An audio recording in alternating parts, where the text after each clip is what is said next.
कोई भी किसी को धमकी नहीं दे सकता। ये संविधान से चलने वाला देश है, अभिव्यक्ति की स्वतंत्रता है। मैं भी तो दिल्ली में खड़ा होकर आपसे बात कर रहा हूँ, अभिव्यक्ति की स्वतंत्रता है, पर मैं एक लिमिट में बात करूँगा, संविधान के तहत रह के बात करूँगा। मौलानाओं सुधर जाओ, चिश्ती सुधर जाओ, औकात में रहो। संविधान के तहत तुम कुछ भी बोलोगे बर्दाश्त किया जाएगा। अभी तक कानून न्याय व्यवस्था की प्रक्रिया में काम चल रहा है, अदरवाइज़ हम भड़क गए, हमने प्रतिक्रिया दे दी तो तुम कहीं के नहीं रहोगे। कि अब जो ये एक्सपेंड कर रहे हैं अलग अलग स्टेटों में, जैसे बेंगलोर में कल एक लड़की को धमकी मिली है, किसी को फ़ोन पे धमकियां मिल रही हैं, इन पे अगर हम कार्रवाई कर देंगे तो ये आगे एक्सपेंड नहीं कर पाएंगे। तो ये मोदी सरकार को इनिशिएटिव लेना पड़ेगा, होम मिनिस्टर को इनिशिएटिव लेना पड़ेगा, I&B मिनिस्टर को इन्वेस्टिगेशन करनी पड़ेगी।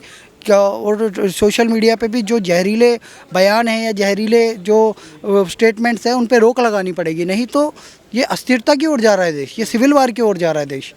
अगर आज स्टॉप कर दिया तो ठीक है, नहीं तो बहुत बड़ी प्रतिक्रिया हो जाएगी। ये देश संभलने से नहीं संभलेगा। अब समय है मोदी सरकार चेत जाए और संभल जाए, और जितने भी आतंकी है, जितने भी जिहादी है, उनको सबक सिखाए। अजमेर में एक मौलाना ने नुपुर शर्मा को धमकी दी है कि जो कोई गला काट के लेके आएगा मैं उनको मकान दान में दे दूंगा। कैसे देखते हैं पूरे मामले को?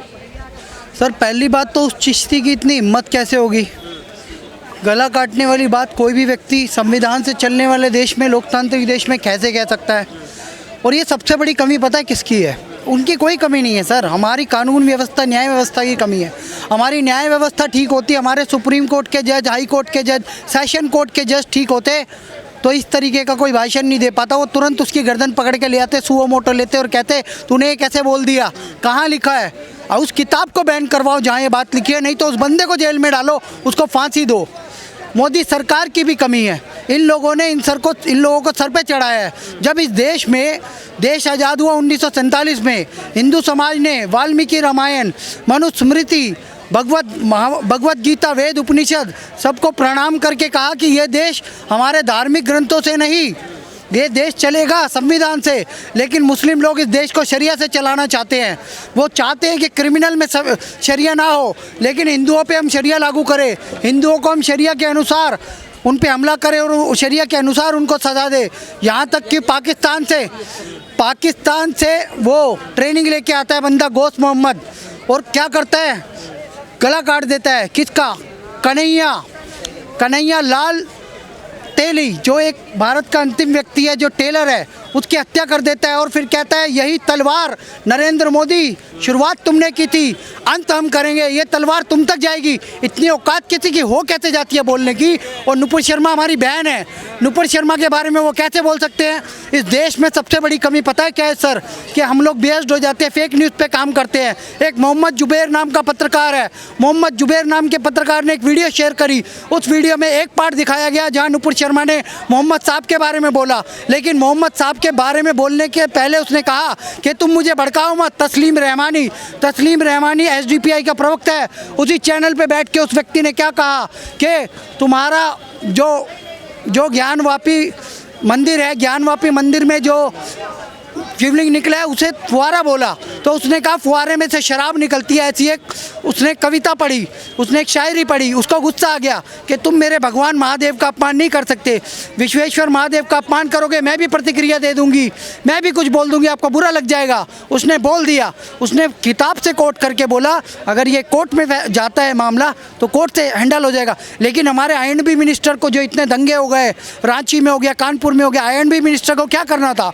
वो वीडियो दोबारा निकलवानी चाहिए थी, उसमें देखना चाहिए था गलती किसकी है। नुपुर शर्मा को आपने हटा दिया, लेकिन तस्लीम रहमानी और मोहम्मद जुबैर पे एक शब्द नहीं बोला। ये थू है हमारे ऊपर। तुमने सनातन धर्म का अपमान किया है। ये सनातनियों का देश है, महादेव का देश है। यहाँ महादेव की चलेगी, मोहम्मद की नहीं चलेगी। यह मजहब आता है सऊदी अरब से, सऊदी अरब में चलाओ। यहाँ 100 करोड़ हिंदू रहते हैं। हमारे महादेव का अपमान हम बर्दाश्त नहीं करेंगे। मोहम्मद साहब का सम्मान है, लेकिन तभी तक है जब तक आप हमारे धर्म पे टिप्पणी नहीं करते।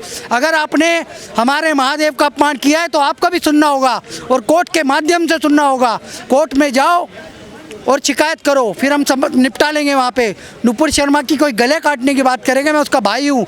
अगर कोई उसको मारने की बात करेगा तो मैं प्रतिकार में उसको समाप्त कर दूंगा। मैं भी सेल्फ डिफेंस करता हूँ और मैं उसका भाई हूँ, उसकी तरफ से मैं सेल्फ डिफेंस करूँगा। मैं रामेश्वर आर्या, मैं नुपुर शर्मा की प्रतिक्रिया दूंगा। सर ये वही है, संयोग नहीं प्रयोग है। उदयपुर हो गया, अमरावती हो गया। अमरावती में तो 16 साल पुराने दोस्त ने मुखबरी करी, 7 लोग अरेस्ट भी हो चुके हैं। एक्चुअल में ये लोग भय पैदा करना चाह रहे हैं हिंदुओं के मनों में, वो नहीं होना चाहिए। क्योंकि मोहम्मद साहब का हम भी सम्मान करते हैं, हर धर्म का सम्मान करते हैं, लेकिन कोई हमारे ऊपर थोपेगा ना, वो गलत है। ये मोहम्मद साहब को थोपना चाहते हैं, ये ISIS वाला पैटर्न इस्तेमाल करना चाहते हैं। ये इंडियन क्या नाम है, इस्लामिक जो देश है अफ़गानिस्तान, उसमें जो तालिबान है, तालिबान पैटर्न इस्तेमाल करना चाहते हैं। भारत में नहीं चलेगा। मैं स्पष्ट कह देना चाहता हूँ मोदी सरकार को भी कि अब इनके खिलाफ़ एक्शन लो। NIA ने एक नंबर वगैरह, ईमेल वगैरह निकाला है, पर अब मुझे लगता है कि ऐसी कार्रवाई की जाए इनके ऊपर, इनके सारे स्लीपर सेल्स को ख़त्म किया जाए। और ये जो भड़काऊ भाषण देते हैं मौलाना मौलवी, जो तुरंत कह देते हैं हम इतना इनाम दे देंगे, गर्दन काट देंगे, ऐसे लोगों पे जब तक हमारा कानून व्यवस्था, न्याय व्यवस्था कार्रवाई नहीं करेगी, तब तक ये शांत नहीं बैठेंगे। और इस पर इनिशिएटिव मोदी सरकार को लेना पड़ेगा, कानून बनाना पड़ेगा, चाहे वो हिंदू हो, मुस्लिम हो, सिख हो, ईसाई हो, जैन हो, बौद्ध हो, कोई भी हो। कोई भी किसी को धमकी नहीं दे सकता। ये संविधान से चलने वाला देश है, अभिव्यक्ति की स्वतंत्रता है। मैं भी तो दिल्ली में खड़ा होकर आपसे बात कर रहा हूँ, अभिव्यक्ति की स्वतंत्रता है, पर मैं एक लिमिट में बात करूँगा, संविधान के तहत रह के बात करूँगा। मौलानाओं सुधर जाओ, चिश्ती सुधर जाओ, औकात में रहो। संविधान के तहत तुम कुछ भी बोलोगे बर्दाश्त किया जाएगा। अभी तक कानून न्याय व्यवस्था की प्रक्रिया में काम चल रहा है, अदरवाइज़ हम भड़क गए, हमने प्रतिक्रिया दे दी तो तुम कहीं के नहीं रहोगे। मैं स्पष्ट कह देना चाहता हूँ, बहन नुपुर हो, चाहे वो कृष्णलाल कन्हैयालाल तेली हो, चाहे वो कोले हो वहाँ के, इन लोगों की तुम, एक उमेश कोले जी, तुमने इनको एक को धमकी दे रखी है, 2 की हत्या कर दी उसके बदले, उनका समर्थन करने पे। तुम ऐसा सब काम मत करो, क्योंकि कोई भी रिवोल्ट हो गया ना तो इस देश के हालात बिगड़ जाएंगे। सुप्रीम कोर्ट को भी सुओ मोटो लेना चाहिए, भड़काऊ भाषणों पे रोक लगानी चाहिए, और सोशल मीडिया पे जो लोग सर तन से जुदा लिखते भी हैं उन पे तुरंत कार्रवाई करनी चाहिए। क्योंकि संविधान में कहीं नहीं लिखा हुआ तुम किसी का सर तन से अलग कर सकते हो, इसे क्रिमिनल ऑफेंस माना जाता है। अगर वो कोई बोले तो भी क्रिमिनल ऑफेंस है, कोई लिखे तो भी क्रिमिनल ऑफेंस है। किसी के भी दिल में भय का वातावरण पैदा मत करो। ये देश बहुत शांति से चल रहा है, कोरोना काल भी भोग चुके हैं हम, अब देश की अच्छी अर्थव्यवस्था भी चल रही है, मोदी सरकार बढ़िया से देश चला रही है, पूरी दुनिया में हमारा नाम रोशन है। लेकिन कुछ लोग इस देश को अस्थिर करना चाहते हैं, उनको मेरी साफ वार्निंग है, अगर हमने प्रतिक्रिया दे दी तो तुम कहीं के नहीं रहोगे। ये लोग कानून को नहीं मानते, कोर्ट को नहीं मानते, कुछ भी नहीं मानते, खुले में धमकी दे रहे हैं और गला काट देते हैं। सर ये निकम्मापन है मोदी सरकार का, अमित शाह का जो गृह मंत्री है, निकम्मे लोग हैं। इनको शाहीन बाग क्यों करने दिया, इनको किसान आंदोलन क्यों करने दिया। एक बात है, जब इस देश में NRC पास ही नहीं हुआ तो ये लोग बैनर पे कैसे लिखवा सकते हैं NRC में एक भी बंदे की नागरिकता नहीं गई NRC की वजह से, क्योंकि NRC बिल आया नहीं। नागरिकता देने का कानून आया था, CAA सिटीजनशिप अमेंडमेंट एक्ट, वो बिल नहीं समझा पाई मोदी सरकार, हो गए भड़काऊ, हमारे सर पे चढ़ रहे हैं। कोरोना काल आया तो वो भाग गए उठ के, अदरवाइज़ वो जाने को तैयार नहीं थे। तो ऐसे प्रयोग कर रहे हैं, वो हमें मारने की धमकियां दे रहे हैं। अब मैं नुपुर शर्मा के समर्थन करता हूं, क्या तुम मुझे मार दोगे? कल के दिन कोई बड़ा BJP का लीडर है, कल योगी आदित्यनाथ ने कह दिया भाई नुपुर शर्मा ने सही कहा है, तस्लीम रहमानी की प्रतिक्रिया करी है, क्या ये योगी आदित्यनाथ जी को भी मारने की धमकी देंगे? क्या औकात है इनकी? कहने का मकसद ये अस्थिरता का माहौल पैदा कर रहे हैं, देश के नागरिकों को धमकाने की कोशिश की जा रही है। पर हमारा लॉ एंड ऑर्डर ही बेकार है, हमारी कानून व्यवस्था, न्याय व्यवस्था ही बेकार है, जो इन लोगों पे रोक नहीं लगा। पर ये पहली बार घटना नहीं है, इससे पहले भी वो बहुत क्रिमिनल ऑफेंस कर चुके हैं, बहुत सारे हिंदुओं की हत्याएं कर चुके हैं। अब समय है इनको, इन पे कार्रवाई करके इन पे रोक लगाने की। जिस तरह से जज साहब का बयान आया है कि नुपुर शर्मा जिम्मेदार है, क्या जज साहब के बयान से फ़र्क पड़ा है?